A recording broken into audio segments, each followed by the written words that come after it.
Hola, buenas noches a todos. Agradezco la presencia de todos los que están aquí. No sé si me escucho bien. Fuerte y claro. Sí, perfecto. Pues agradezco la presencia de todos aquellos que tuvieron la oportunidad de acudir de forma presencial y también a todos aquellos que hicieron un espacio para poderse conectar a esta última sesión y esta sesión para el cambio de mesa directiva. Vamos a iniciar con la lectura del acta previa. La va a leer la doctora Ana. No sé si ya esté lista para poder hacer la lectura. Sí, ya me encuentro lista, entonces comenzamos. El día 30 de noviembre del 2023, siendo las 20:10 horas, haciendo uso de la plataforma de Zoom, tuvo lugar la sesión académica de la Asociación de Glaucoma de Occidente en el siguiente orden. Se presentó la doctora Yesenia Dorantes, presidente de la asociación, quien a su vez presentó a la doctora Sara García Yotero como vicepresidente y a la doctora Ana María Ponce como secretaria, así como a la doctora Fabiola Barrera como coordinadora de la asociación, quien presentó a la doctora Daniela Álvarez Asensio con el tema Estilo de vida y alimentación en glaucoma. Tomó la palabra la doctora Álvarez hablando sobre la evidencia científica de las intervenciones no farmacológicas que impactan en los pacientes con glaucoma. Se mencionó el efecto del ejercicio aeróbico como neuroprotector, las posiciones invertidas en yoga y el uso de gogles asociado a hipertensión ocular con incremento de hasta 30 milímetros de mercurio por arriba del basal. Se mostró evidencia de cómo la salud mental se ve afectada en los pacientes con glaucoma, quienes hasta en el 80% tienen emociones negativas, menor calidad de vida, ansiedad, depresión y estrés, así como los beneficios de la meditación y la música relajante en la reducción de la presión intraocular. Se habló sobre la alimentación, la evidencia del beneficio de la dieta MIND, los antioxidantes y los efectos deleterios del exceso del alcohol y la cafeína, la falta de sueño asociado a la progresión de glaucoma, así como la posición de la cabeza al dormir. Se inició la discusión coordinada por la doctora Barrera y la mesa redonda integrada por la doctora Ana María Ponce y el doctor José Antonio Pérez participaron hablando sobre recomendaciones en la alimentación, actividad física y sobre la higiene vocal. Siendo las 21:02 horas, la doctora Yesenia agradece la participación en la sesión y se da por concluida. Queda aprobada el acta de la sesión previa. Gracias.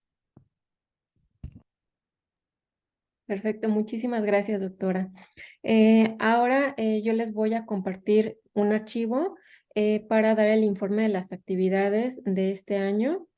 Voy a compartir mi pantalla.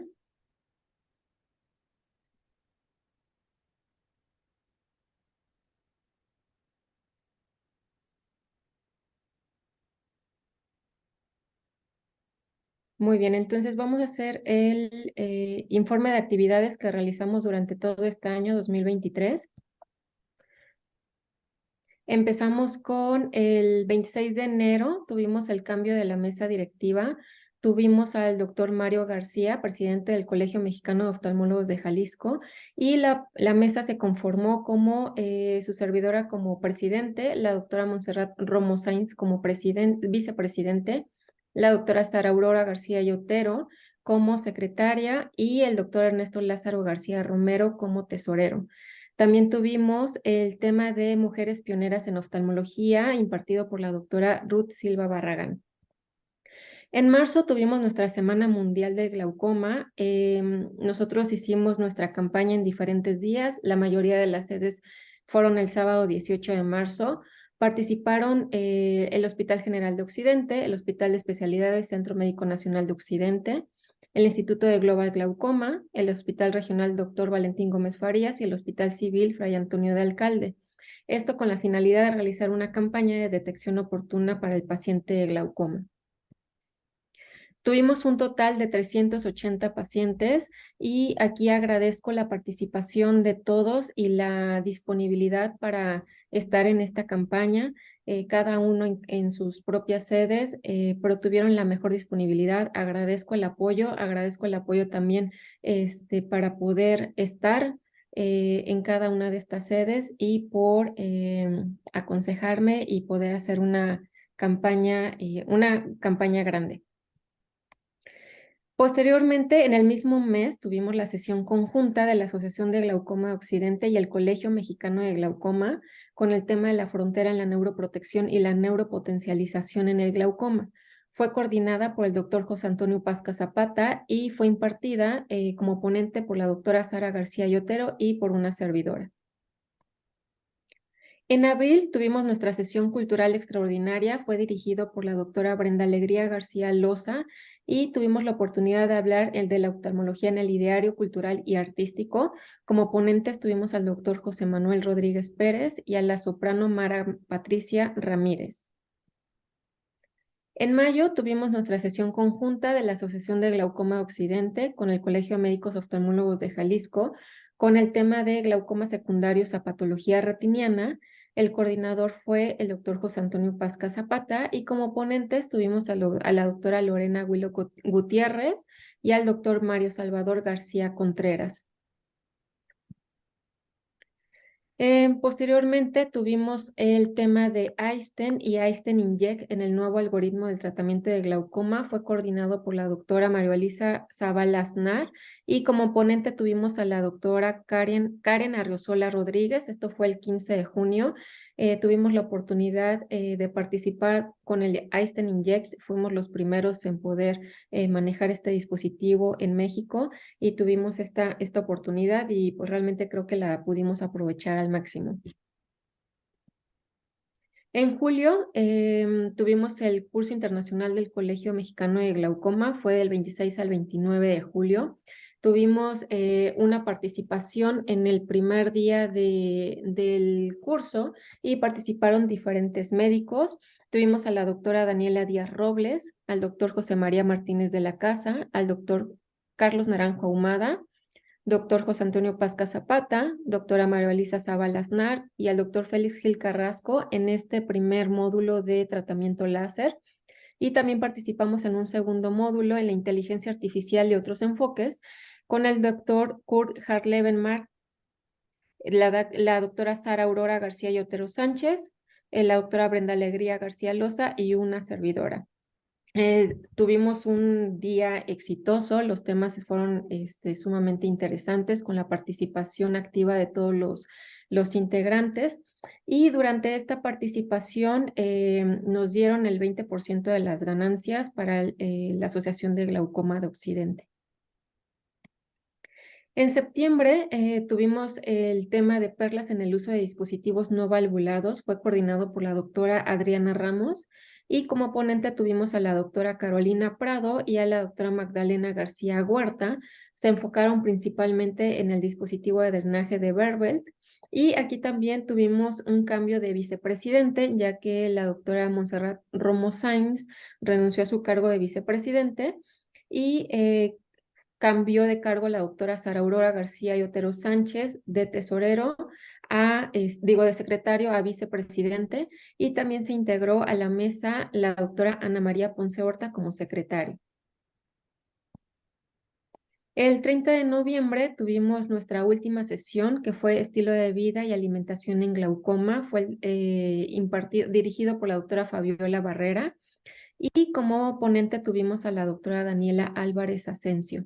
Aquí nos dio la doctora Daniela diferentes factores que pueden producir un aumento de la presión intraocular de nuestros pacientes, como la alimentación, la higiene del sueño, el ejercicio, la alimentación. Entonces, todo esto es importante que nosotros podamos manejar o podamos integrar en la consulta de cada uno de nuestros pacientes. Finalmente tuvimos a nuestra cena navideña. Agradezco a todos los que tuvieron la oportunidad de poder asistir este día.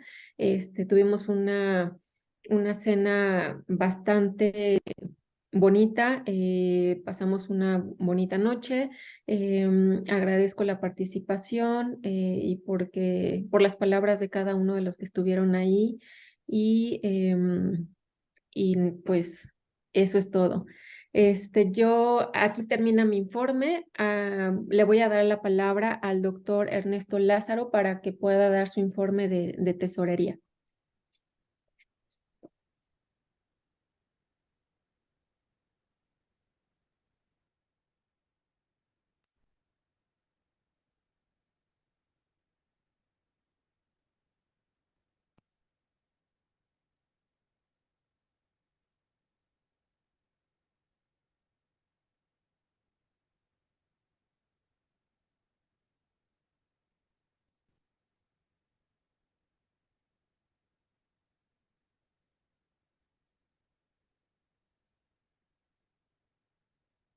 Ok. Pues muy buenas noches tengan todos ustedes. Primero que nada, que tengan un muy feliz año. Agradezco a la mesa directiva saliente y sobre todo a la doctora Yesenia el haberme dado otra vez la oportunidad de ser el tesorero de la AGO. Vamos a dar nuestro informe.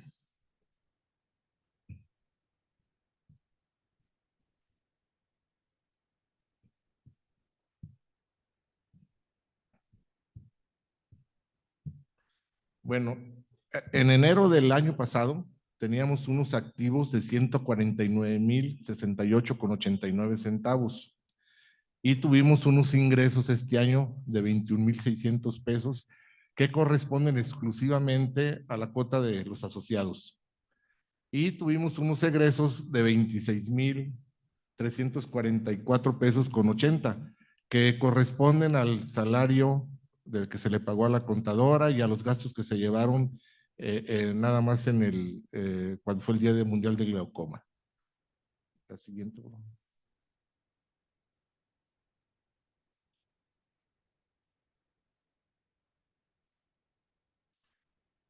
Si sumamos y restamos egresos con ingresos, vamos a tener una pérdida en el año de 4,744,80 centavos.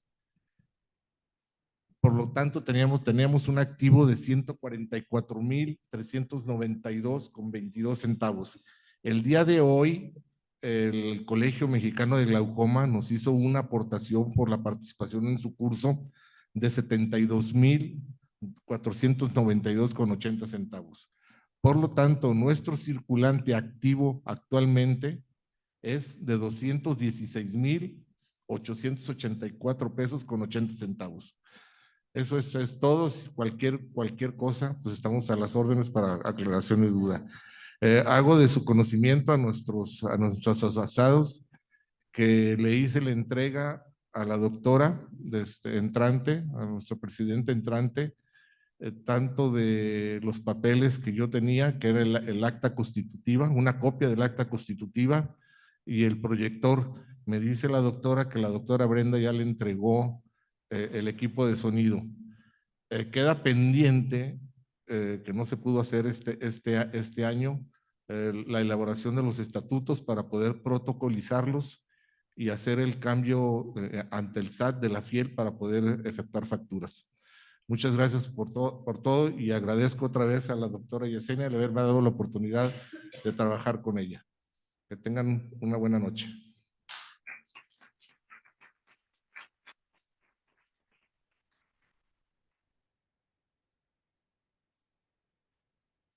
Gracias, doctor.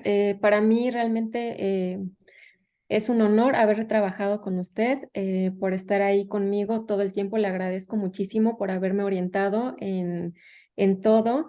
No pudimos realizar algunas actividades este año debido a que estoy fuera de Guadalajara, pero le agradezco mucho su apoyo y por haber aceptado participar en mi mesa. Yo quiero agradecerles a cada uno de ustedes por el apoyo, por los consejos, por la participación y la disponibilidad en todas las sesiones que fueron durante este año.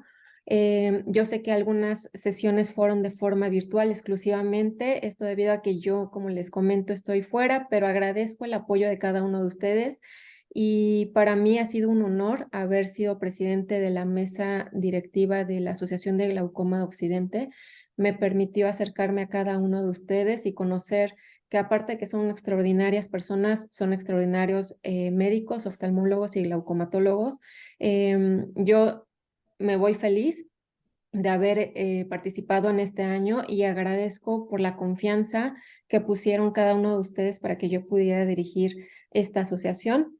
Agradezco a cada uno y agradezco también a quienes participaron en mi mesa directiva, a la doctora Sara Aurora García Yotero y a la doctora Ana Ponce, que a pesar de que se integró tarde, estuvo siempre apoyando en todas las necesidades de las sesiones. No me queda más que decir, más que agradecerles a ustedes y desearles todo el éxito a la nueva mesa entrante. Yo estoy segura que será una un año extraordinario, ya que son excelentes médicos, tienen excelentes ideas y yo creo que vamos a salir y vamos a crecer aún más, teniendo como presidenta a la doctora Sara y a todo su equipo. Todo el éxito y agradezco la confianza de ustedes.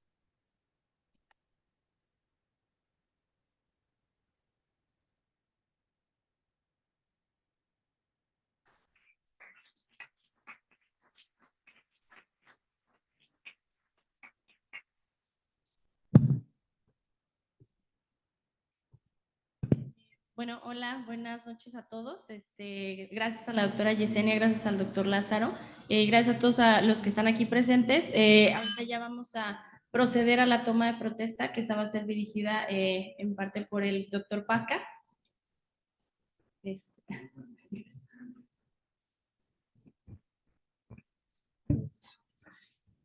Muy bien, antes de que se ponga de pie, quisiera dirigir unas palabras. Y lo primero, desde luego, es dar las buenas noches y desearles a cada uno de ustedes que en el ámbito de lo personal, en el ámbito de lo familiar y desde luego en el ámbito de lo profesional, que es digamos, la faceta que hoy nos reúne en la noche de ahora y pues muchos días en el pasado, es que esté lleno de cosas buenas este año. Nos hemos deseado constantemente desde finales del año pasado la salud, la prosperidad, y creo que esto debe seguir pues deseándose en todo momento. Además, en esta ocasión, pues conmemoramos el fin de un ciclo y en ese sentido le hago a Yesenia un reconocimiento de su trabajo, de su tenacidad y también del sello que le imprimió este año en la Asociación de Glaucoma de Occidente.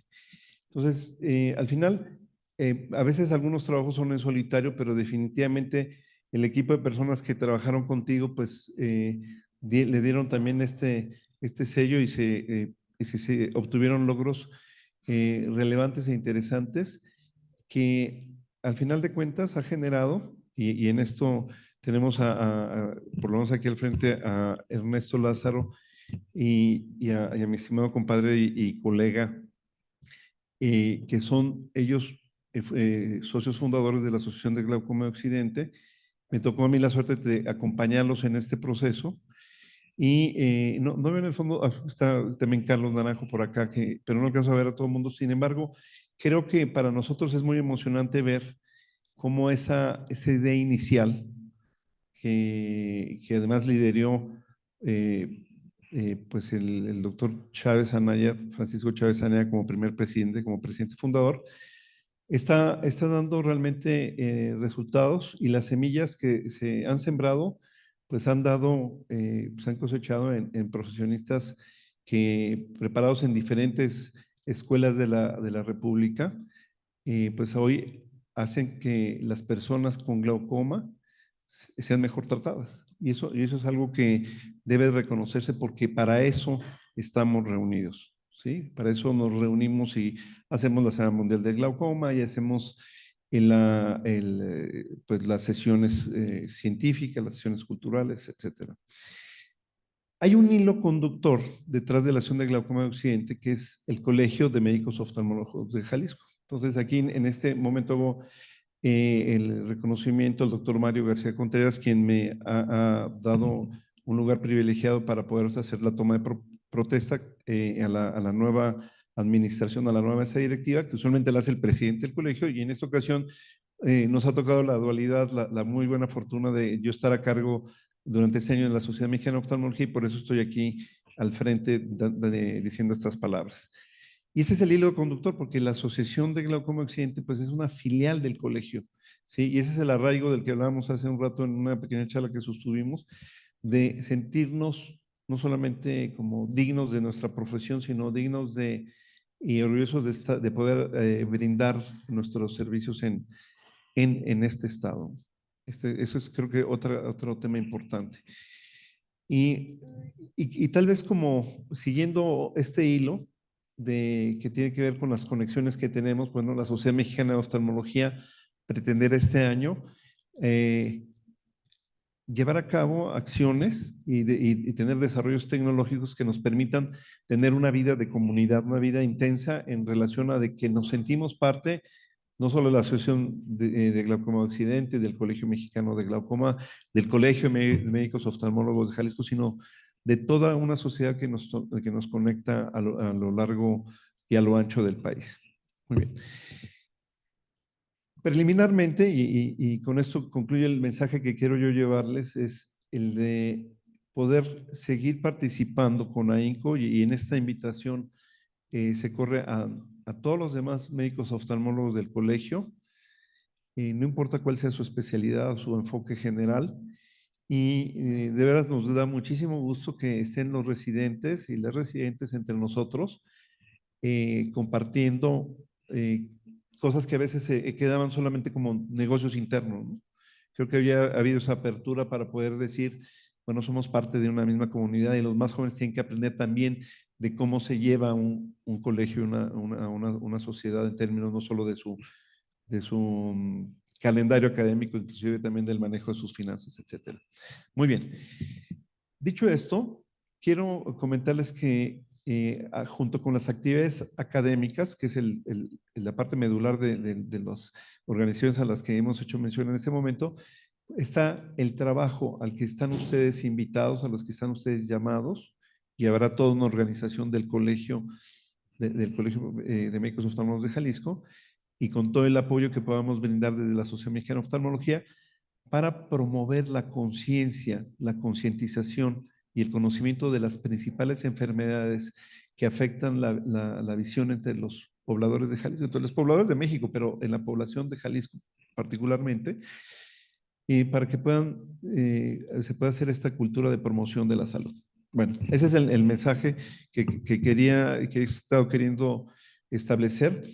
Y en este marco, quisiera, habiendo agradecido de todo el trabajo previamente realizado, ahora sí pedirles que se pongan de pie, ¿sí? A la doctora Sara García Otero, que fungirá como presidente de la Asociación de Glaucoma Occidente durante el 2024, la doctora Ana María Ponce, que está fungiendo a partir de unos segundos más como vicepresidenta, ¿sí? Y también, nada más quisiera retroceder un momentito acerca, bueno, Adriana como tesorera, ¿sí?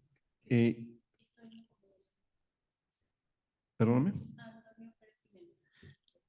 Y Antonio Pérez Jiménez, quien está teniendo un evento académico en la Ciudad de México, que de hecho él es de los organizadores, y estará como secretario de la asociación. Bueno, dicho esto, y en el conocimiento del estatuto, de los estatutos de la Sociedad Mexicana de Oftalmología, del Colegio de Médicos Oftalmólogos de Jalisco y de la Asociación de Glaucoma de Occidente, y que todos coinciden, realmente no hay algunas cosas pormenorizadas, pero realmente en esencia coinciden. Yo quisiera pedirles que levanten su mano derecha, ¿sí? Su mano derecha, y que nos digan si prometen, si protestan, cumplir estos estatutos, conducirse con honestidad, con probidad y lealtad a sus principios de médicos en beneficio de la asociación. ¿Lo prometen? Sí. Bueno, si hecho lo prometido, si cumpliendo lo prometido se logra, cada uno de los que estamos aquí y los que no estamos aquí, y los que no están aquí, se los reconoceremos concienzudamente. Si fallaran en eso, cosa que dudo porque los conozco y son grandes personas, grandes profesionistas, seguramente se les reclamará, no veo ese escenario. De manera que doy por inaugurada la nueva mesa directiva de la Asociación de Glaucoma de 2024 con mucho honor y mucho agradecimiento. Todo lo mejor, éxito. Sí. Muy bien. Dicho este acto protocolario y a reserva de que haya alguna otra cosa, yo quisiera nada más dar una pincelada de introducción a la parte académica, ¿sí puedo hacerlo? ¿O hay un acto más? Ah, bueno. Sí. Bueno, entonces se va a hablar ahorita de la parte del calendario, que es muy importante porque obviamente están invitados a que todos vengan, y esa parte ya la hago no como presidente de la Sociedad Mexicana de Oftalmología, sino como miembro de la Asociación de Glaucoma de Occidente, Y nada más que me parece un muy buen tino haber hecho esta sesión como una sesión académica, porque ciertamente por mucho tiempo lo hacíamos y creo que todos disfrutamos muy buenas cenas de acto inaugural, pero creo que vale la pena empezar con una pincelada de academia. Y además me da mucho gusto que haya tan buena asistencia, los felicito a todos. Y creo que además, por adelantado nada más porque estaré yo haciendo offsite, la sesión de ahora tiene una importancia sobresaliente. Eso sobre todo es el mensaje a los residentes, porque la esencia de lo que se va a presentar hoy es la forma en que se maneja el glaucoma y la predisposición al glaucoma. Es identificar, caracterizar clínicamente, identificar los riesgos y después establecer progresión. Bueno, esa sería la única cosa que yo quería decir antes de que empiece totalmente lo administrativo. Pues felicidades, enhorabuena, saludos a todos.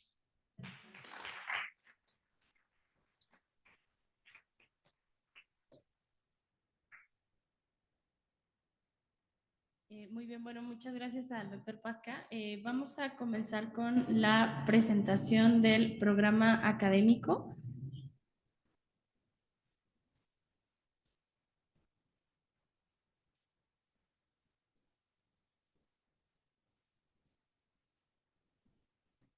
Muy bien, bueno.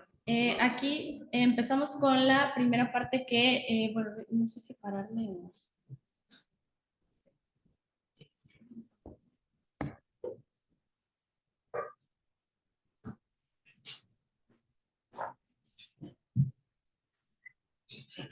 Empezamos con la primera parte, bueno, ahora sí que presentándonos todos, que ya nos hizo el favor el doctor Pasca. La doctora...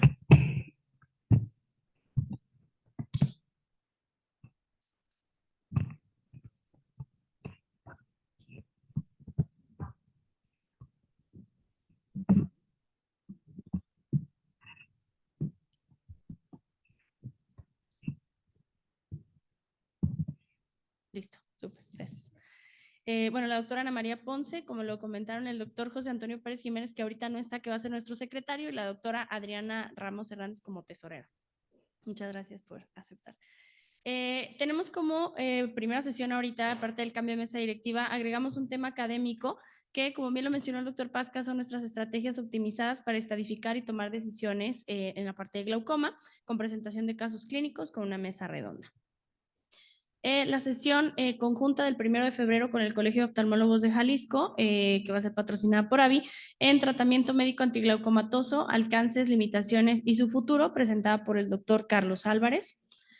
Y vamos a tener la Semana Mundial del Glaucoma del 10 al 16 de marzo, que estamos ya en vías con la parte de la comunicación con Secretaría de Salud para medios de difusión y tener así que un alcance más importante. También en conjunto con la Sociedad Mexicana de Oftalmología y la parte de verificar que sigan las sedes participando y ver si se une alguna otra más.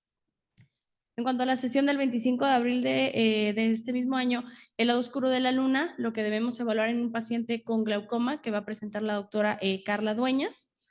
Y tenemos nuestro Congreso Mexicano de Oftalmología del 8 al 12 de junio, donde tendremos una participación como Asociación de Glaucoma de Occidente, y el curso internacional del Colegio Mexicano de Glaucoma, que también tendremos una participación especial en el mes de julio.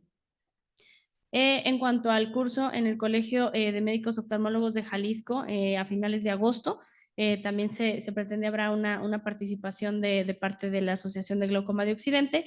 Y en la sesión del 24 de septiembre será la sesión conjunta con el Colegio Mexicano de Glaucoma y tendremos una sesión de casos clínicos y discusión con mesa redonda. Esa será híbrida por medio de la plataforma Zoom, pero presencial en la casa del oftalmólogo. Tendremos un taller en octubre con el tema mix, ciclomoduladores y cirugía tradicional, cómo tomo decisiones y mejoro mis técnicas. Y la sesión del 28 de noviembre, que será presentada por la doctora Celia Elizondo, la enfermedad del cierre angular, el desafío de ayer, hoy y mañana. Nuestro comité de admisión, que ya lo comentamos, que es el doctor Carlos Naranjo, el doctor José Antonio Pasca y la doctora María Luisa Zavala, de Honor y Justicia, Ruth Silva, la doctora Yesenia y la doctora Brenda Alegría. Y nuestros delegados estatales en Sinaloa, el doctor Chávez Díaz, en Sonora, el doctor Marco Beltrán, y en Baja California, Marina Ramírez. En diciembre será nuestra cena navideña y les iremos informando sobre las asambleas y las demás sesiones extraordinarias. ¿Hasta el momento hay alguna duda? Muy bien.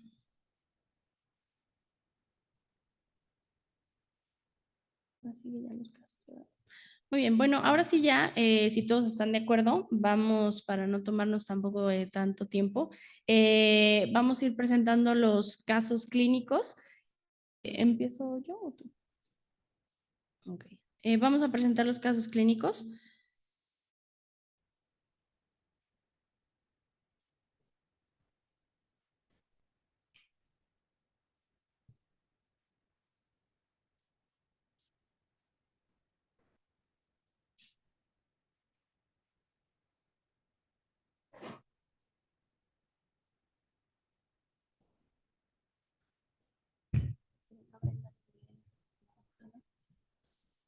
Invito a la doctora Brenda Alegría a pasar para la mesa redonda.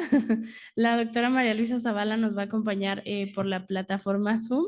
Y no sé si quiera pasar el doctor Carlos Naranjo a la mesa redonda o el doctor Fernando Gutiérrez, como gusta.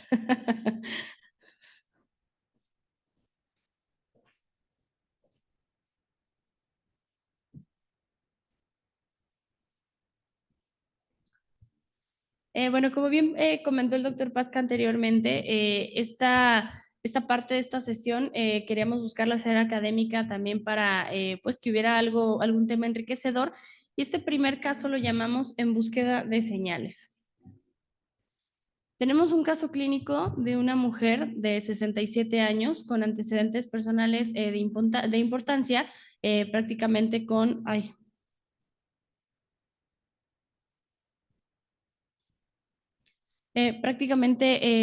sin antecedentes heredofamiliares, una capacidad visual de 20/25 y 20/20 ojo izquierdo. Tenemos una presión intraocular de 11 milímetros de mercurio en ambos ojos, en tratamiento con dorzolamida, timolol y travoprost en ambos ojos y latanoprost en ambos ojos. Ella tuvo un antecedente de unas iridotomías en los dos ojos, actualmente su ángulo grado 3, los 360 grados, y ella... Perdón, se conoce con neuropatía periférica idiopática en tratamiento con gabapentina, cianocobalamina y tiamina y piridoxina, así como un tratamiento de hipotiroidismo con levotiroxina. No hay antecedentes importantes heredofamiliares. Aquí podemos observar, aunque la calidad de la imagen no es la mejor, podemos ver cómo en 2018, cuando llega con nosotros, tenemos una excavación en ojo derecho de 0,8 por 0,8 con un adelgazamiento más significativo en la zona inferior, y en ojo izquierdo podemos observar una excavación de 0,75 por 0,75 con un adelgazamiento más marcado en la zona superior. Tenemos en este OCT también del mismo año, donde podemos observar una atenuación del mapa de colores, así como zonas anormales en el mapa de desviación con predominio superior en ambos ojos. El grosor de capa de fibras nerviosas podemos observar que se encuentra abatido, y encontramos una afectación más marcada en ojo derecho que en ojo izquierdo en la zona de cuadrantes. Decidimos hacer un OCT macular porque la paciente se queja de ver manchas en el centro.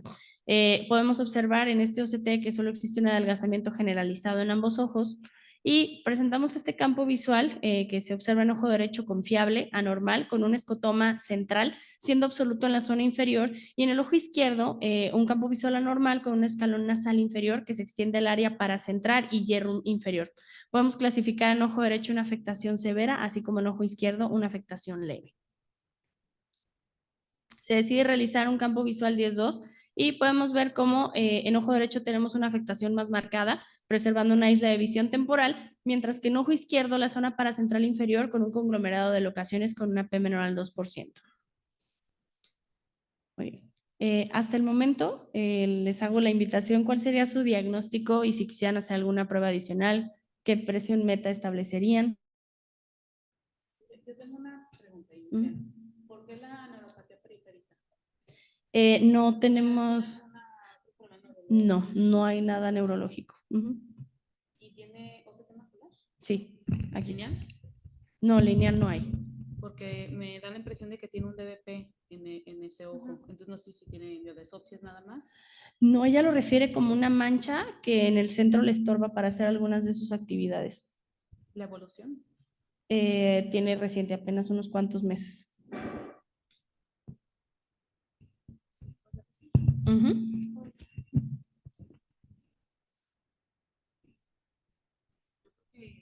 Las pruebas que tenemos nos pueden ser útiles, ya que el campo visual pues, es confiable, pero yo sí indagaría un poquito más sobre otros factores de riesgo, porque sí está muy central pues, la afección, a pesar de que pues tiene un OCT de capa de fibras muy afectado, ¿no?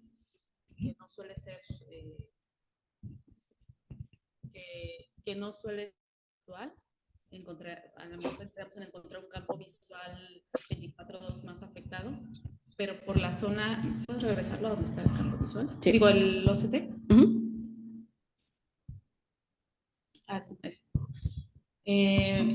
Sabemos que las zonas de mayor riesgo es entre 6 y 7, que llevan hacia el área macular, que son de mayor riesgo, entonces eso también hay que tenerlo en cuenta. En cuanto a pruebas diagnósticas, las presiones pues las tiene parcialmente controladas con su... Trae 11-12, ¿no? 11 ambos. La primaria positiva. Esa. Está controlada con su tratamiento, pero ese fue el primer estudio que se hizo, ¿no? O sea, no tenemos todavía los... No, es el primero. ¿Tienen paquimetría? Sí, tenemos una paquimetría nada más para no adelantarme, tiene 520 micras ojo derecho y 530 ojo izquierdo. Claro que eso también le implica un factor de riesgo. Digo, ya no se hace la conversión, ya todos sabemos, pero siempre paquimetría delgada, pues hay que ver lo de la histeresis corneal y implica cierto riesgo. ¿Y doctora Ana María?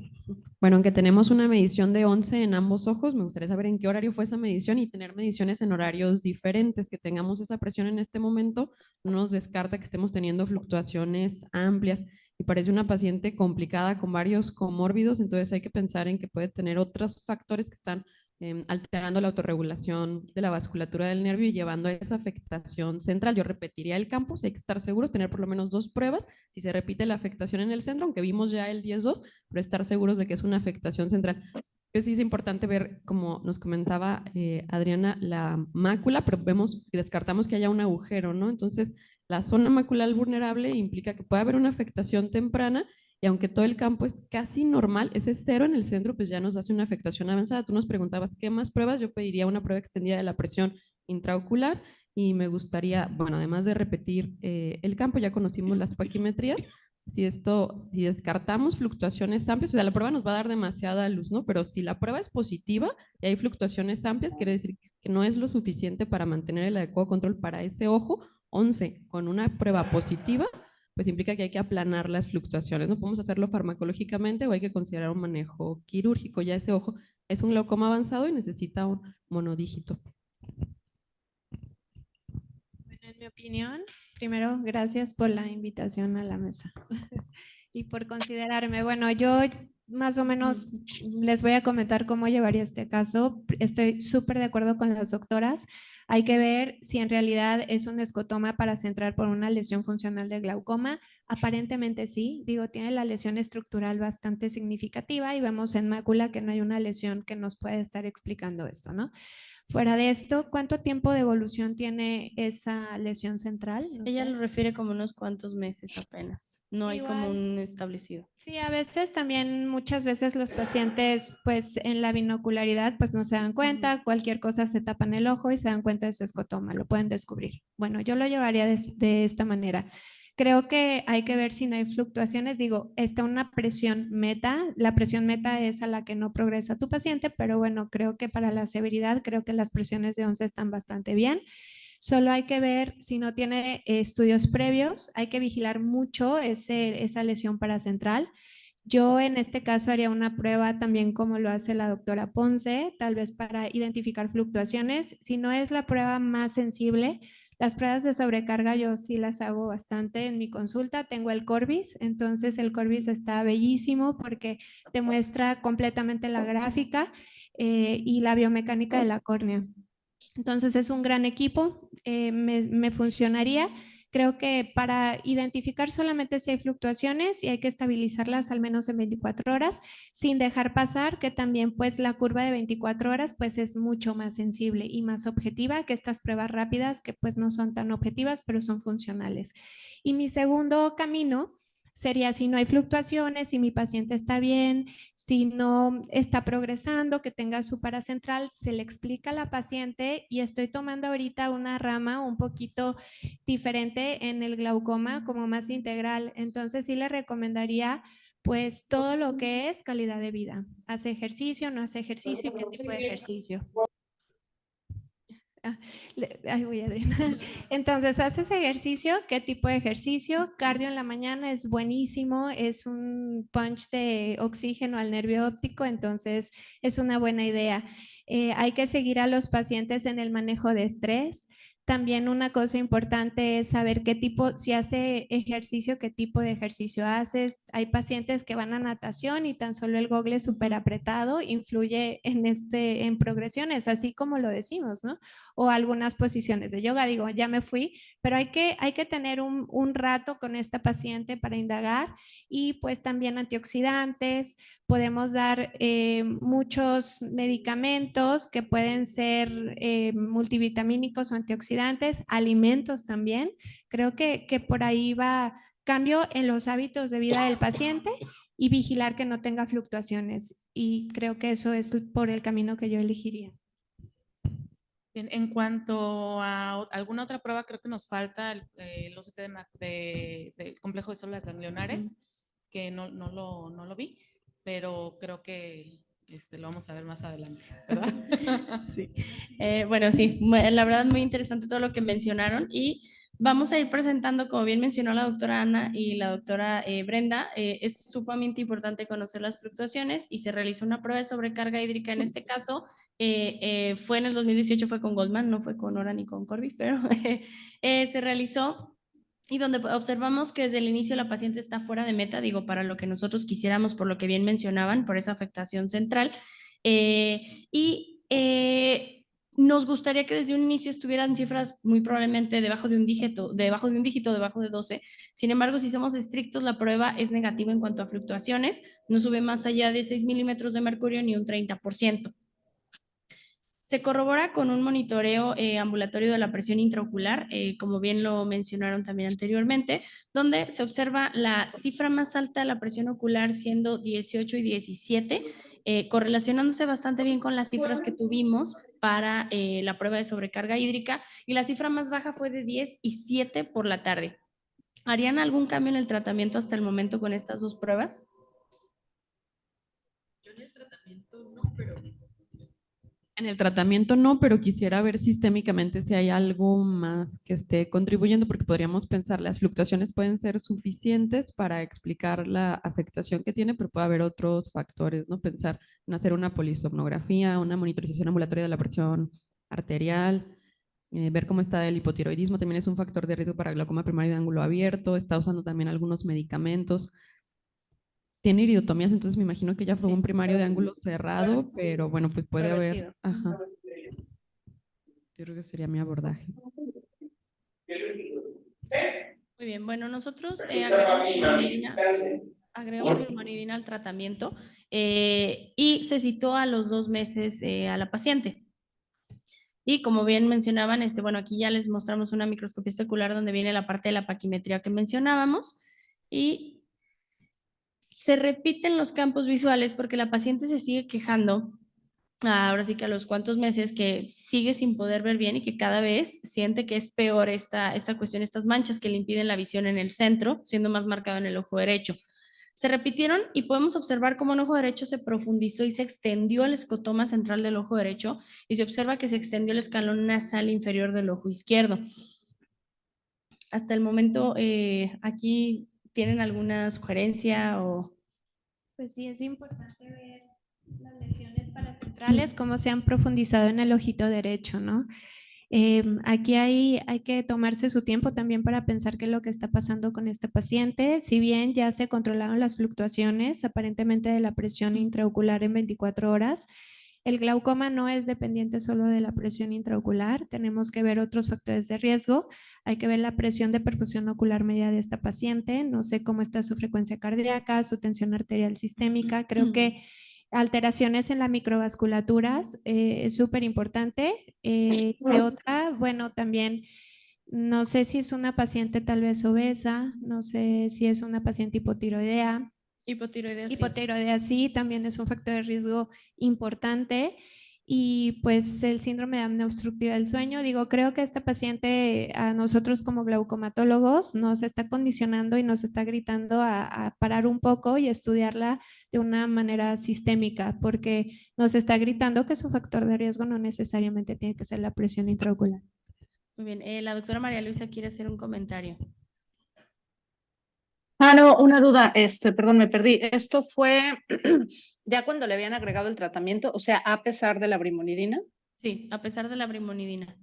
Porque, digo, tomando eso en cuenta, o sea, quieran o no, el centro se está perdiendo y finalmente, aunque el paciente quizá no tenga tanta sintomatología, el mismo paciente está refiriendo que es una pérdida de visión y el centro es súper importante. Entonces, aunque evidentemente tenemos que abordarlo, pero digo, en términos realistas, lo mandas, lo envías, de aquí a que lo revisan, que no sé qué, se nos sigue perdiendo el tiempo. Entonces, creo que sí valdría la pena, pues, opción uno, fuera de eso, ya abordar en reducir la presión un poco más, ya sea quirúrgico o de plano tratamiento máximo, pero probablemente ya con este dato quizá un poco exagerado, podría ya pensar en algo quirúrgico. Muy bien, muchas gracias. El doctor Fernando Gutiérrez. Ajá.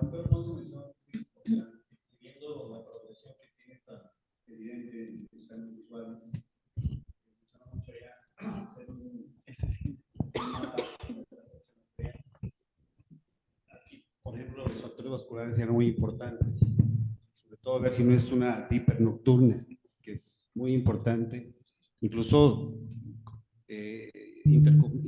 relacionarla con un cardiólogo y hacer eso, hacer un mapa para ver si no es una DIPER nocturna, que es muy frecuente que los DIPER nocturnos que no son diagnosticados tengan evoluciones, aunque tensionalmente estén bien controlados, estén en presiones meta. Una posibilidad es que sea una DIPER nocturna. Entonces sería muy importante también interconsultar al cardiólogo. Muy bien, muchas gracias, doctor. Y bueno, justamente, como bien lo mencionaba usted, ahora sí que nos va un paso adelante en esa parte. Se solicitó interconsulta con cardiología y ellos solicitaron un monitoreo de la presión arterial, donde se observa cómo en la madrugada la paciente precisamente presenta una hipotensión marcada. Y si recordamos, esas horas son en las que en el iCare Home presentaba los picos de presión ocular, a pesar de que no fue significativo para nosotros en ese momento. Podemos hacer aquí la parte de la correlación. Se diagnosticó hipotensión arterial nocturna y cardiología agregó 10 miligramos de norfenefrina, y a los pocos meses se repitieron fotografías. A modo comparativo les pongo la fotografía del 2018 y vemos cómo, a pesar de la calidad de la imagen no es la mejor, vemos cómo la zona inferior, a pesar del tratamiento, se sigue viendo más adelgazada. En ojo izquierdo, misma situación, a pesar de que tiene un artefacto la imagen, podemos observar la deflexión de los vasos en la zona superior e inferior muchísimo más marcada. Ponemos en este OCT a modo comparativo 2018-2020 y podemos observar cómo el mapa de grosor se ve una densidad más disminuida comparada con 2018, y en la gráfica de meridianos podemos observar varias zonas con datos de progresión, teniendo un adelgazamiento marcado mayor a 8 micras tanto en zona inferior como superior en ambos ojos.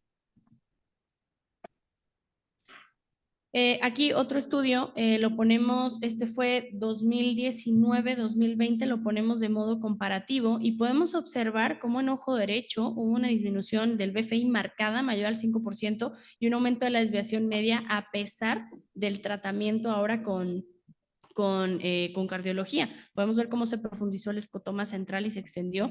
Y en ojo izquierdo observamos también una disminución del BFI, así como una extensión y profundización del escotoma inferior. Y pues esto nos habla, como bien mencionaban anteriormente, de que nuestra paciente sigue progresando. Tenemos este GPA. No tuvimos acceso a todos los estudios porque la paciente los hizo en distintas instituciones, pero mostramos ahora sí que a lo que teníamos acceso, donde podemos ver el análisis de eventos y al que no tuvimos acceso fue al análisis de tendencia, porque parece que se necesitaban por lo menos 5 estudios. Vemos cómo el GPA nos habla de una progresión posible y enmarco en azul con 2 círculos cómo existe un deterioro mayor al 5% en 2 estudios consecutivos en las zonas paracentrales. Mientras que en ojo izquierdo, el mismo caso, el GPA nos habla de progresión posible y observamos justo en la región paracentral inferior 2 locaciones con un deterioro del 5%. Les presento la parte del perfil tonométrico de cómo se fue comportando la presión de la paciente. Fue cuando agregamos la parte de una terapia triple, 2 veces al día, la paciente logró la meta. Posteriormente hubo algunas fluctuaciones de la presión, se volvió a realizar un mapa de la presión arterial y se observó que persisten ciertas, enmarcado en rojo, ciertos dips nocturnos de la paciente, pero son muchísimo menos de los que teníamos anteriormente. La presión se mantuvo y la visión se mantuvo. La paciente dejó de acudir con nosotros a sus revisiones por la pandemia prácticamente 2 años y llega con nosotros nuevamente en 2022 con una baja visual en ambos ojos y presiones fuera de meta. Hasta este momento, ¿ustedes ya cambiarían su perspectiva de tratamiento? Yo desde un principio, al ver los dips nocturnos, hubiera suspendido el timolol. Ahora sabemos que les va peor a los pacientes que tienen dips nocturnos con los beta bloqueadores, en particular el timolol, que sin nada. O sea, es mejor que un paciente que tiene un glaucoma de tensión normal o que está haciendo dips nocturnos no tenga nada a que tenga timolol. Entonces yo hubiera quitado el timolol y ahora creo que el manejo pues definitivamente es quirúrgico, ¿no? Aunque no podemos tener un análisis de progresión porque no tenemos todos los campos, es evidente y con el análisis de eventos vemos que está progresando, no nos queda duda. Yo también con en el segundo o tercer campo visual que vimos que ya había progresado rápido a pesar de tener el control por cardiología, yo sí me hubiera ido con un manejo más agresivo quirúrgico, sobre todo porque la lesión, o sea, la afección es totalmente central, ¿no? Entonces la calidad de vida de la paciente se ve totalmente afectado.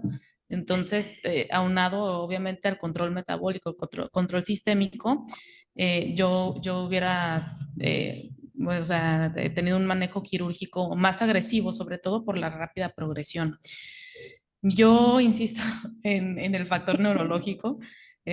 Yo creo que eso también podría estar aunado a todos estos factores, pero habría que buscarle qué más, ¿no? Porque al final, pues, es sistema nervioso también lo que está afectando. Claro. No sé si quieras. No. Bueno, en esta parte, como bien mencionaron las doctoras, se hizo una facotrabeculectomía en ambos ojos, ahora sí con una diferencia de tiempo más o menos como de 1 mes, y se recuperó la agudeza visual de 20/25 en ambos ojos. Sin embargo, la paciente se sigue quejando de ver estas manchas en el centro a pesar de que mejoró su visión. Tenemos aquí el campo visual del 2022. Podemos observar cómo a modo comparativo ponemos con la parte del 2023, es el que está de lado, aquí déjenme marcarlo. Ajá, al lado derecho lo tenemos aquí y podemos ver cómo incluso después de la cirugía la paciente sigue teniendo progresión central. Podemos ver cómo se profundizaron los escotomas y vemos cómo sigue existiendo una disminución del BFI, aunque no fue tan acelerada como el anterior y sabemos que puede existir ciertas variaciones en la parte de campos visuales y en las fluctuaciones tiende a ser mayor cuando los pacientes tienen una afectación central o cuando tienen un glaucoma avanzado. Es algo que tendríamos que tener en mente, que a pesar del tratamiento que hicimos quirúrgico, la paciente ha seguido progresando. Aquí en el ojo izquierdo vemos... Una duda. ¿Sí? Perdón, es que no encuentro la manita para levantar. ¿Aquí en cuánto traía la presión? ¿Ya postquirúrgico? Estaba en 7 y 8. Wow, ok. Posteriormente tenemos aquí en el ojo izquierdo la presión, los campos visuales 2022 comparando con 2023 y vemos que incluso el ojo izquierdo también se ve que el campo visual inferior tuvo una progresión, se profundizó el escotoma y de hecho se extendió hacia la zona temporal a pesar del procedimiento quirúrgico. ¿Aquí alguien quisiera agregar alguna otra?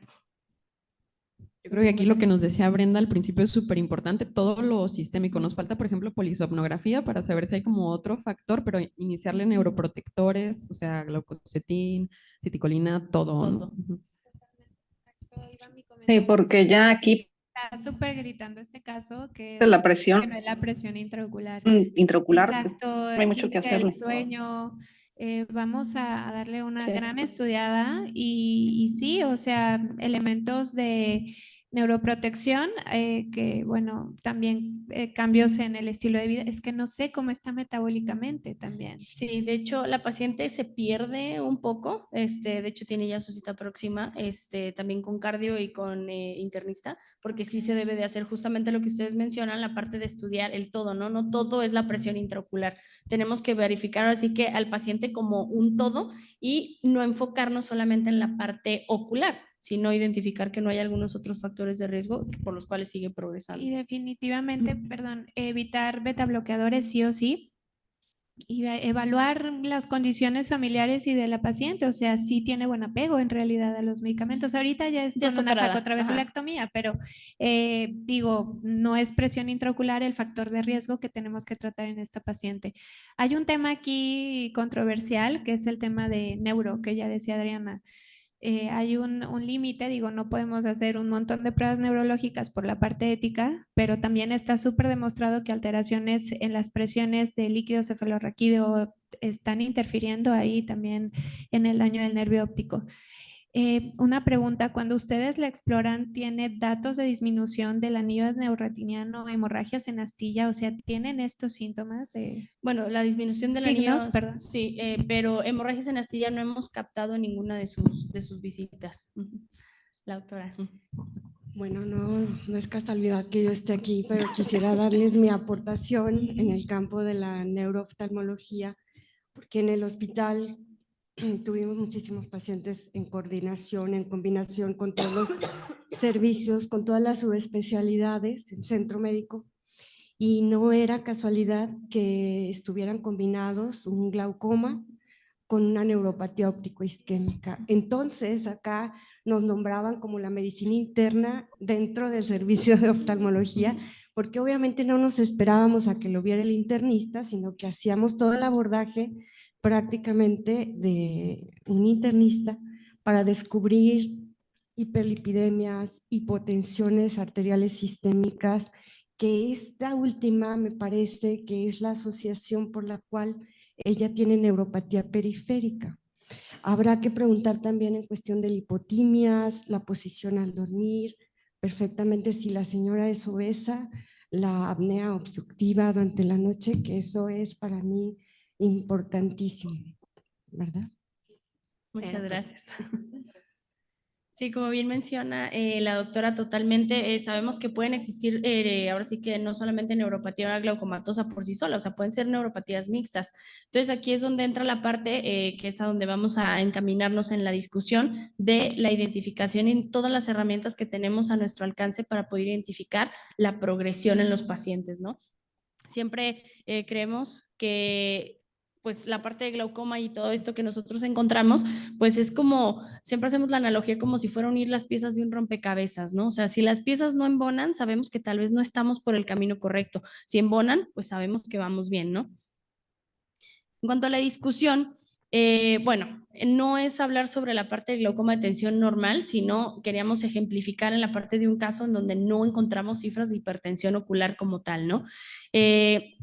Como tal, todas las herramientas que pudimos tener a nuestro alcance y las que nos faltan en esta paciente, pero tenemos siempre que establecer cuando un paciente está progresando y este es uno de nuestros escenarios clínicos que son más complejos porque es a lo que nos enfrentamos día a día, ¿no? O sea, el paciente está estable o está progresando, le tengo que bajar, le tengo que subir la presión meta, que eso más adelante lo va a hablar la doctora Ana, pero tenemos que saber que para hablar de progresión nosotros tenemos a nuestro alcance pues la parte del juicio clínico, que sabemos que aunque es subjetivo y es para hablar de la parte de nosotros como expertos, siempre va a ser comparadas nuestras herramientas o nuestro software hacia nosotros como la parte del gold standard. Hablando de la parte de análisis de eventos, sabemos que actualmente tenemos a nuestro alcance el GPA, que es uno de los más importantes, que surgió del Early Manifest Glaucoma Trial, y sabemos que va a comparar, como lo mencionamos en algunas de las diapositivas, el patrón de desviación de cada locación del estudio comparándolo con los 2 estudios basales que tenemos.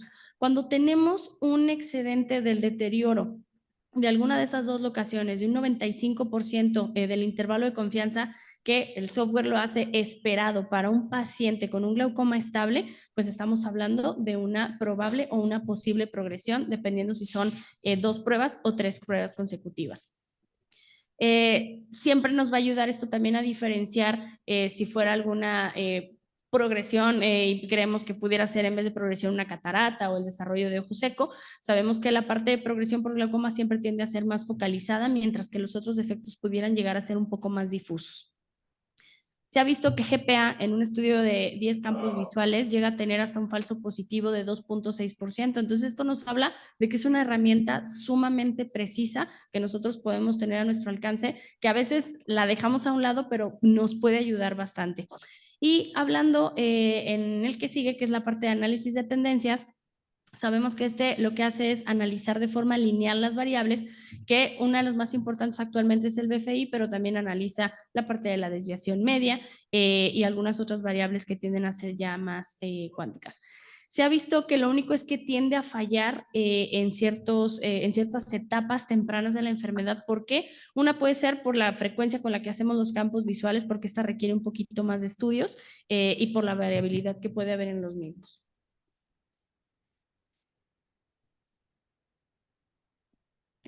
Existe una comparación de los métodos que se han utilizado en distintos estudios clínicos para analizar la progresión.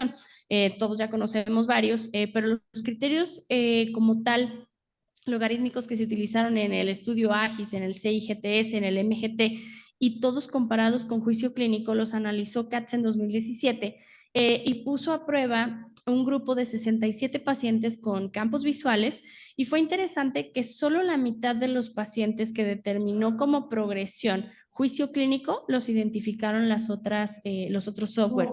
Entonces esto nos habla de que a veces los expertos tienden, como, bueno, lo mencionaba ahí, como exageramos un poco en esa parte de creer que está progresando cuando en realidad no está progresando. Sin embargo, se ha visto que cuando un experto se acompaña o se apoya de alguna herramienta como estas, la parte de la concordancia con otros expertos tiende a ser muchísimo más alta.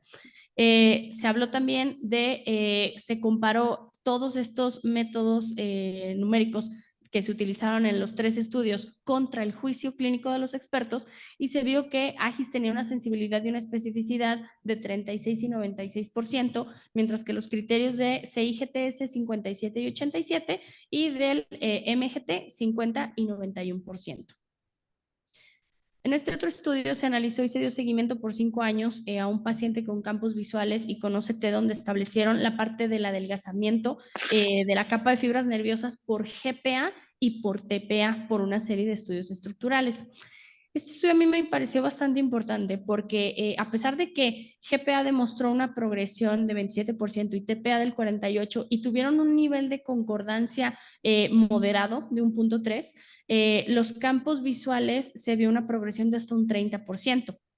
Y se habla que la visualización del mapa que nosotros podemos llegar a tener en estos mapas estructurales en progresión nos pudieran ayudar a que nosotros hagamos una predicción de dónde va a estar la progresión del paciente. Entonces se vuelve un poco más fácil para nosotros el buscar la alteración a nivel campo visual. La parte de una de las cosas más importantes fue que en este estudio detectó TPA incluso 28 meses antes la progresión que GPA y que la parte de los estudios logarítmicos en los campos visuales del MGT. Entonces es una herramienta que creo que podríamos darle un poquito más de peso para poder identificar pacientes progresores con un menor tiempo. Ciertos factores que, como bien mencionaron anteriormente, las doctoras y los doctores tenemos que considerar. No todos los pacientes son iguales y no todos los pacientes van a tener la misma presión meta. En este estudio nos habla sobre las tasas de progresión que llegan a ser importantes clínicamente, porque hay unas que podríamos decir, bueno, hay pacientes que no son, que pudiéramos pensar que son rápidos progresores, pero tal vez teniendo en cuenta todos sus factores sistémicos, a lo mejor no sería tan catastrófico el desenlace como otros casos. La mayoría de los ojos, tratados no progresa a una tasa que pueda llevar a una discapacidad visual. Ahora sí que eso es bastante bueno. Pero, como bien mencionábamos anteriormente, incluso pacientes hasta un 3 a un 17% pueden seguir progresando, incluso aunque tengan presiones dentro de meta y aunque esté todo lo que encontremos dentro de control, ¿no? Entonces, esto es bien importante y este artículo habla de 3 factores que tenemos que tener en consideración para la progresión. Una de ellas es la severidad de la enfermedad cuando conocemos a nuestro paciente, la expectativa de vida y el tiempo en el que la calidad de vida pudiera llegar a afectar la parte visual, ¿no? Necesitamos saber esto si utilizáramos el promedio de disminución de la desviación media por año establecido. Ahora sí que en este artículo utilizaron el establecido por el EMGT, que sabemos que es de 0.4 decibeles por año. Y esto nos hace sentido en pensar que no va a ser igual detectar a un paciente que va a progresar tal vez a estas tasas que tenga 95 años a uno que tenga 30 años, ¿no? Entonces tenemos que tomar en cuenta muchos factores, no solamente la parte de la presión ocular. Y pues bueno, concluyendo con estos factores mencionados, es sumamente importante también para nosotros identificar la localización del escotoma. ¿Por qué? Porque ya hemos visto en varios estudios que los pacientes que en su mejor ojo tienen una afectación central o paracentral o un escotoma inferior tienen peor calidad de vida que un paciente que tiene una afectación superior. Entonces esto también es sumamente importante. Hablando de de la parte de histeresis corneal y la parte de la presión intraocular y sus picos o fluctuaciones, como bien lo mencionaron, nosotros presentamos en 2019 en ARVO un trabajo que hablaba de los pacientes con una progresión demostrada y su pico de presión intraocular en la prueba de sobrecarga hídrica y la histeresis corneal. Y se demostró que los pacientes que tenían una progresión como tal demostrada tenían pruebas de sobrecarga hídrica positivas y en el pico de la presión intraocular la histeresis corneal había disminuido. Me gustaría concluir con esta tecnología que es liderada por la doctora Francesca Cordeiro, que también nos va a ayudar bastante en un futuro. Están todavía en fase 2, me parece, sobre el estudio DARC. Este es un estudio, lo mencionan como de apoptosis en vivo. Nos va a dar bastante información en un futuro porque se habla que incluso puede detectar progresión más temprano que OCT hasta 18 meses antes. Entonces esto nos va a ayudar muchísimo para que nosotros podamos ayudar a nuestros pacientes. Ya para concluir, este artículo por Caseman y colaboradores nos habla de cómo también están desarrollando softwares con inteligencia artificial y algunos logaritmos para poder tener presiones metas personalizadas y poder predecir quién va a tener una progresión. De hecho, en la gráfica del lado izquierdo podemos observar los rápidos progresores en la prospección y en el lado izquierdo los que consideraríamos como progresores lentos. Y aquí podemos observar cómo incluso disminuyendo las cifras de presión ocular, los pacientes que son lentos progresores, un simple cambio de una cifra de 3 milímetros de mercurio puede llevar a un cambio muy significativo para la parte de la progresión de estos pacientes y pues bueno, ni hablar de un rápido progresor, ¿no? Y ellos hablan que tienen mucho por perfeccionar todavía este software, pero se habla que en un futuro va a estar disponible y ellos quieren ahora sí que implementar no solo en pacientes con terapia medicamentosa, sino también pacientes posoperados, que se ha visto o se habla que los pacientes posoperados pueden llegar a disminuir sus tasas de progresión hasta en un 56%. Entonces esto mencionan ellos que es importante también para que nosotros lo podamos estudiar. En cuanto a las conclusiones, desde mi punto de vista, hay que utilizar todas las herramientas que tengamos a nuestro alcance. No todos los pacientes son iguales, de hecho, tenemos que manejarlos de forma multidisciplinaria, no todo es la presión ocular. Y desde mi perspectiva, no casarnos con un solo método de análisis de progresión. La misma interpretación de campos visuales sabemos que tiene sus limitaciones, tienden a ser pruebas subjetivas y que llegan a tener variabilidades importantes en pacientes con glaucoma y sobre todo avanzados. Sabemos que estas variabilidades pueden llegar a ser incluso hasta tediosas para los pacientes, incluso los pacientes pueden dejar de ir porque sabemos que al estarles repitiendo estos campos visuales se vuelve un poco complejo. Tener en cuenta cuando la progresión, incluso siendo lenta, esto es muy importante, los factores que mencionamos anteriormente pueden llevar al paciente a una discapacidad visual en un futuro. Y considerar siempre la expectativa de vida y el estado del mejor ojo. Todavía no se ha logrado tener una herramienta única, perfecta, que nos hable de progresión clínicamente significativa o importante, por lo que es conveniente mezclar toda la tecnología a nuestro alcance y tener en cuenta los factores familiares y otros factores que pudieran llegar a ser extrínsecos para nosotros poder tener un mejor manejo de los pacientes. Gracias.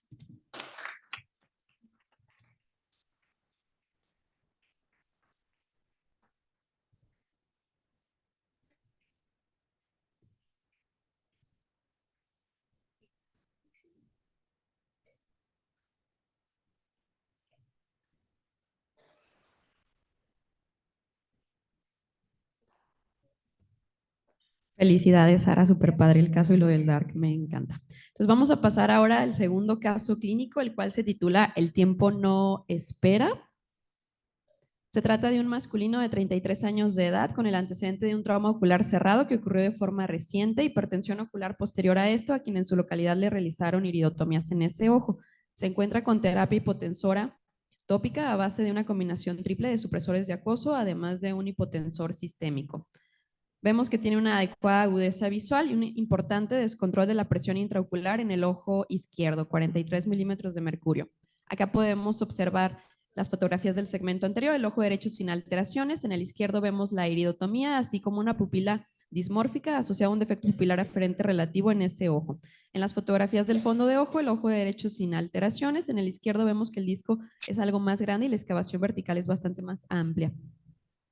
En la gonioscopía digital vemos que el ángulo del ojo derecho se encuentra ampliamente abierto con la presencia de procesos iridianos que son altos, sin llegar a la malla trabecular, y en el ojo izquierdo llama la atención la presencia de un receso angular, una recesión angular inferior. Los estudios funcionales completamente normales en ambos ojos y el estudio estructural con un adelgazamiento superior en el ojo derecho. Recordemos que el izquierdo es el de la hipertensión ocular. La tomografía de mácula, tanto en los tomogramas como en los grosores sin alteraciones, y hacemos entonces el diagnóstico de sospecha de glaucoma en el ojo derecho por la alteración estructural y en el izquierdo por la importante hipertensión ocular. Sospecha de un glaucoma secundario sin tener en este momento alteraciones ni estructurales ni funcionales. Se plantea una meta de presión intraocular para ambos ojos de 20 milímetros de mercurio. Se decide realizar un manejo quirúrgico, se aumenta la dosis de la acetazolamida y el paciente regresa un año después.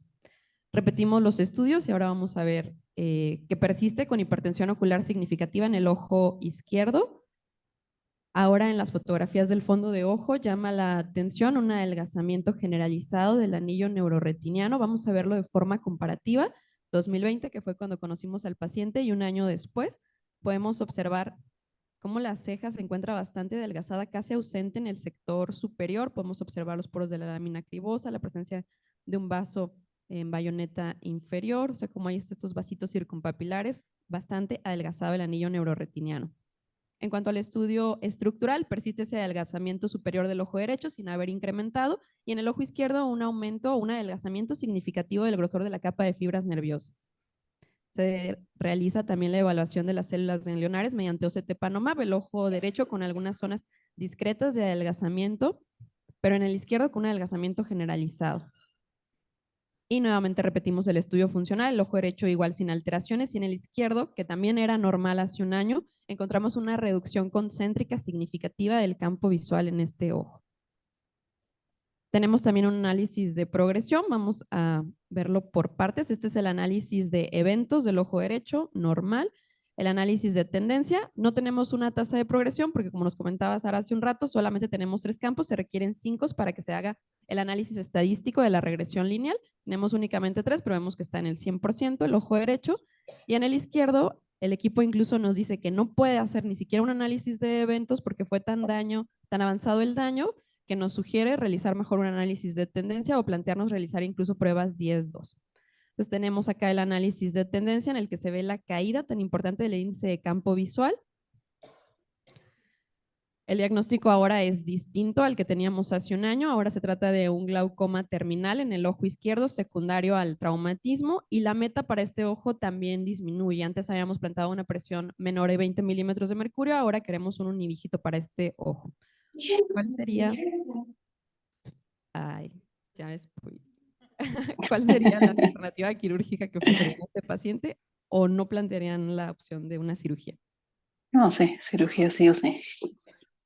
Sí, porque nos queda duda a nadie, ¿verdad? Ok, se realizó una trabeculectomía con doble suplementación de mitomicina C. Y aquí tenemos el perfil tonométrico del paciente. Vemos una adecuada reducción de la presión intraocular posterior al procedimiento. Bajó a 9 milímetros de mercurio al siguiente día, pero unas semanas después ya estaba en 5 milímetros de mercurio y persistió en esa cifra de hipotensión. Podemos observar que la visión del paciente disminuyó, era de 20/20 y bajó a 20/200. Observamos la presencia de una catarata subcapsular posterior y la ampolla filtrante bastante extensa, por lo cual se decide realizar una facomulsificación con la colocación de puntos transconjuntivales, la cual ocurrió sin eventualidades. Acá vemos las fotografías, presentando un pico hipertensivo al día siguiente del procedimiento, por lo cual se inician compresiones sin lograr una adecuada reducción de la presión, por lo que se hace un retiro temprano de las suturas, persistiendo únicamente una de ellas. Y vemos cómo desde entonces la presión se mantiene en meta en ambos ojos con un adecuado control. ¿Alguien tiene algún comentario sobre el caso? Sí, ahí me llama la atención el ojo derecho. Bueno, el ojo izquierdo es muy evidente que pues es secundario a un trauma y bueno, se dejó de tratar el paciente o perdió pues el seguimiento, ¿no? Que bueno, ese ojo pues sí, la opción quirúrgica es lo indicado, ¿no? Pero me llama la atención el ojo derecho que teniendo excavaciones pues sospechosas, casi normales, tiene un OCT afectado y que no correlaciona con el campo visual. Entonces, creo que es un campo normal, ¿no? Que tienen por ahí. Sí, el ojo derecho es normal. Y ya se empiezan a ver afectadas también las células ganglionares del mismo ojo. Entonces, no sé si por estar atendiendo al ojo izquierdo se ha estado llevando también control tensional del ojo derecho.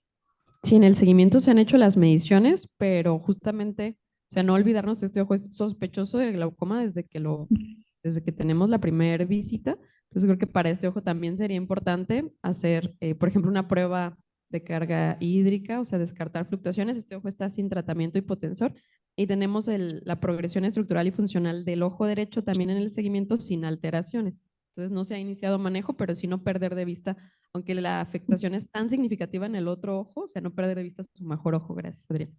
Sí, de hecho, bueno, justamente iba a comentar esa parte de no tenemos que perder de vista el ojo derecho, que es el ojo pues prácticamente con el que él rige su vida, no es su ojo bueno. Entonces sí me gustaría a mí tal vez ver incluso un FDT Matrix, nos pudiera ayudar a ver tal vez si hubiera algún cambio campimétrico que el 24/2 de Humphrey no lo detectó, y también valorar un Iker Home, un monitoreo de la presión intraocular. También investigar, como mencionábamos anteriormente, si el paciente no estuvo expuesto a esteroides, porque el ojo del golpe fue el otro, ¿no? Entonces también saber que no haya estado expuesto a alguna cuestión que pudiera ser alguna secuela. O sea, tenemos que también indagar en esa parte y verificar que no haya algo que estemos pasando por alto. Sí, y es interesante, doctor Fernando.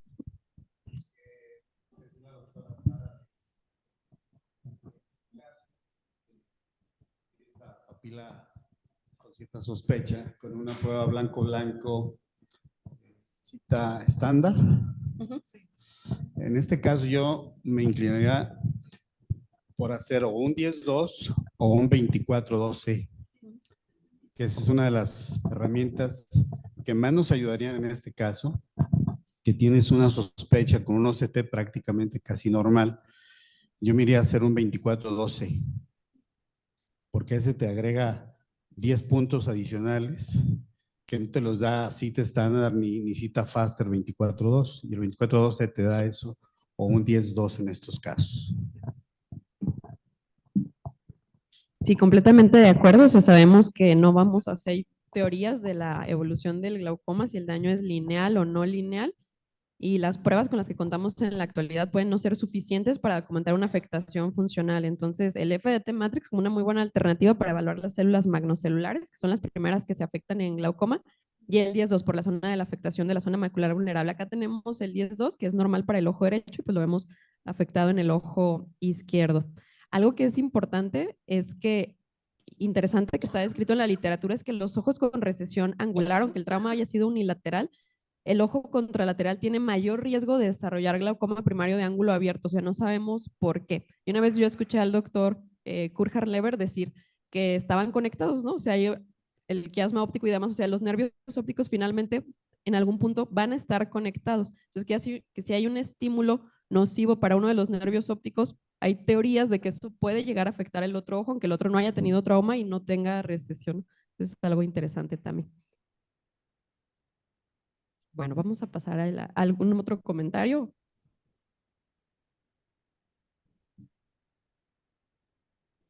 Si no, continuamos. Vamos a hacer, es una discusión breve sobre el caso para hablar sobre la estadificación. ¿Por qué estadificar y cómo estadificamos? Hoy esta es una publicación súper bonita del doctor Susana Remos, que él pues es académico en Brasil, y el doctor creó esta publicación en la que dice, bueno, pues ¿por qué? ¿Por qué lo haríamos? Si nos hacemos la pregunta, pues basta con hacerlo para documentar el daño, saber cómo se encuentra el paciente. Nos permite poder hacer una monitorización, saber si hay estabilidad o si el paciente está progresando, pero además y sobre todo cuando tenemos fines académicos, poder tener un lenguaje común, ¿no? Poder decir con los colegas, oye, el paciente tiene un glaucoma terminal y todos de que, uy, ¿eso qué significa? Entonces, si estamos todos hablando un mismo idioma, es más fácil que podamos comunicarnos y que podamos finalmente hacer investigación y poder publicar los resultados para tener pues un mejor conocimiento para poder tratar a los pacientes en base a las evidencias. Ahora, ¿cómo es que estadificamos? Y hay varias escalas y vamos a ver algunas de ellas. La bien conocida de Joda, Parrish y Anderson, publicada en 1993,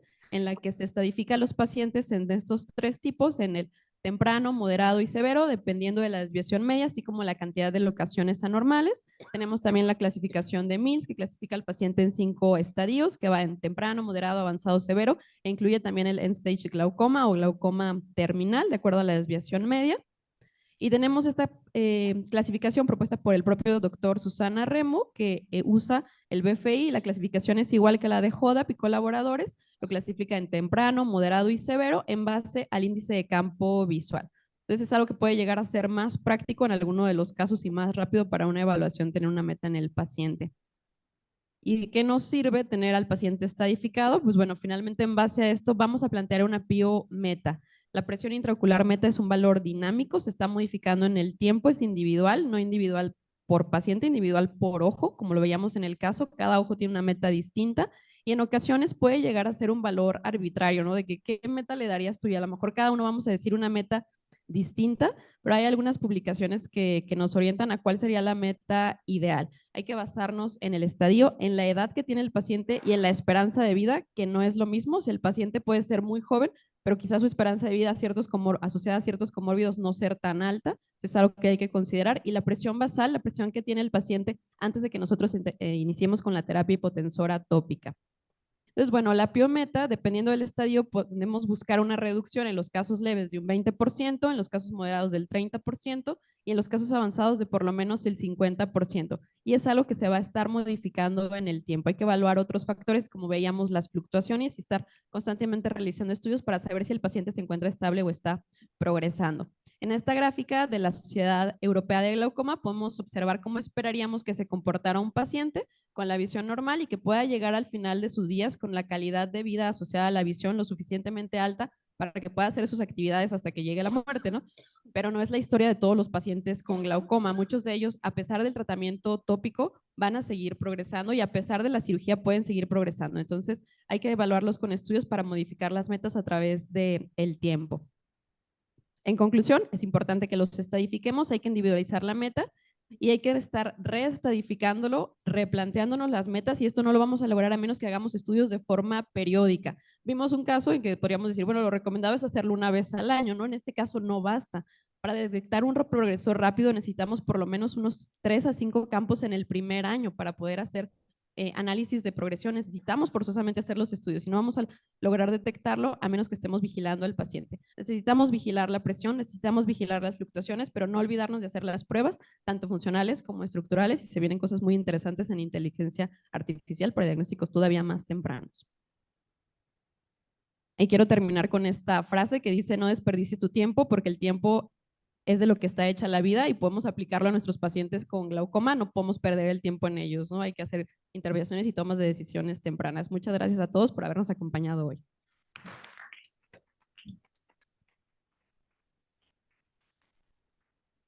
Anita, quiero hacer un comentario. Al final, esos casos me parecen muy representativos de lo que podemos encontrar. Digo, algo muy obvio, ¿no? Pero a veces la progresión no es tan obvia. Y también hay que tener en cuenta que la progresión no nada más es campimétrica o tomográfica. La progresión viene en todo un espectro, ¿no? Y son diferentes aspectos, incluso en la calidad de vida. Que hay cuestionarios precisamente que se utilizan y estudios que para valorar la calidad de vida también se valoran los diferentes tipos de progresión con diferentes escalas en diferentes ámbitos, ¿no? En diferentes...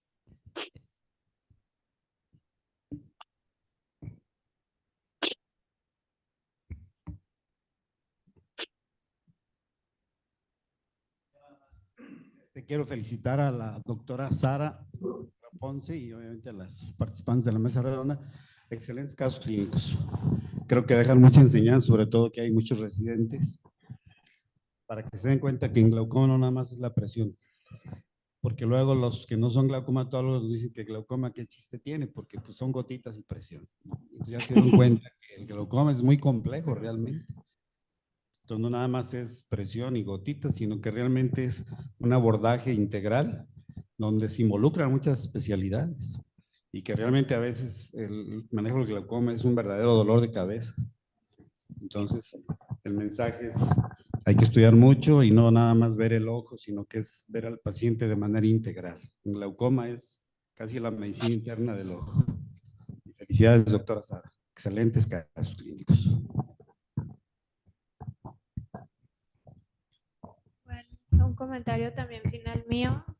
Igual, mi reconocimiento, son casos retadores, pero los que nos dedicamos a glaucoma realmente pues puede ser nuestra consulta diaria, ¿no? Entonces el punto aquí es el ver al paciente, como lo dice el doctor, de una manera integral. Me gusta mucho ver en el foro residentes, no lo esperaba y de verdad que te felicito porque hay que incluirlos en las sesiones para que se den cuenta que casos clínicos que muchas veces pueden dar timolol cada 12, ven en 6 meses, eso no es un glaucoma. Un glaucoma es esto.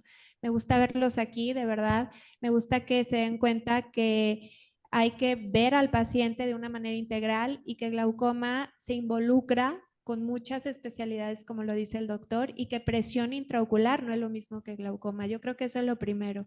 A veces en la consulta de oftalmo general es presión de 10, sigue así, nos vemos en 6 meses, pero ¿cada cuánto le están pidiendo pruebas funcionales y estructurales a tu paciente? Haces y conoces pruebas aparte de la OCT y del campo visual. ¿Cómo es tu perfil de glaucoma?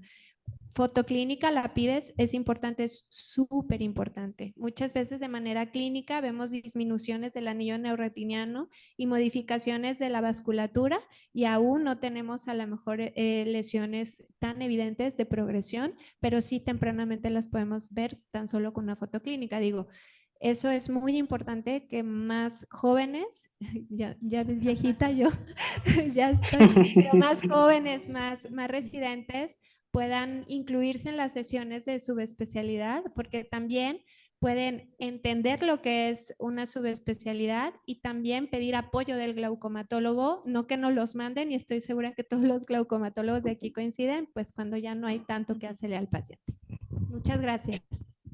Ya, yo para finalizar, ya me uno a la felicitación a la doctora Sara, a toda la mesa directiva. La verdad que es un excelente equipo y sé que trabajarán maravilloso. Ya como último recalcar que aunque existe un montón de cirugías maravillosas y la mínimamente invasiva y todo, hay muchísimo avance. Por ejemplo, en este caso la trabeculectomía no deja de ser resolutiva y no deja de ser dentro de todos los procedimientos que mejor controlan, aunque evidentemente no todos los casos pueden ser susceptibles a eso si cada uno tiene sus distintas indicaciones. Y pues ya no me queda nada extra que agregar, salvo todo lo que ya han dicho mis colegas. Muchas gracias. Bueno, muchas gracias a todos. No sé si hay algún comentario extra. Primero agradecerles a los doctores, ahora sí que por estar aquí con nosotros, al doctor Naranjo, al doctor Gutiérrez, al doctor Lázaro, al doctor Pasca, que ya se fue, pero a todos muchas gracias, al doctor Mario. Pues digo, nos vemos pronto. Cualquier duda que tengan, la verdad sí es importante que acudan porque creemos que sí se pueden volver enriquecedoras estas sesiones, tanto para ustedes como para nosotros. Nuestra retroalimentación me parece que es muy bonita y muy interesante. Muchísimas gracias.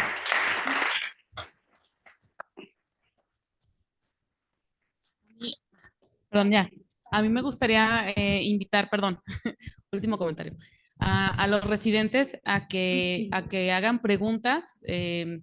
No importa si crean que los demás saben o no, lo importante es que se acerquen a preguntar sus dudas porque de eso viene el conocimiento y de eso viene la experiencia que van a poder aplicar con sus pacientes en sus diferentes servicios. Entonces, no importa qué tanto podamos decir nosotros acá, si ustedes no les llega esa información, porque a lo mejor no hay el background, pero no lo va a ver si no lo preguntan. Entonces, los invito a los residentes a que participen con las preguntas como las quieran hacer y de la manera que quieran, ¿no? Porque eso sí es muy enriquecedor para ustedes y probablemente alguien no se atreve a preguntarlo y a lo mejor nosotros tampoco, ¿no? Y eso pues, nos favorece y nos nutre a todos. Sí, totalmente. Muchas gracias. Y gracias a Laboratorios Green también por su apoyo. Gracias.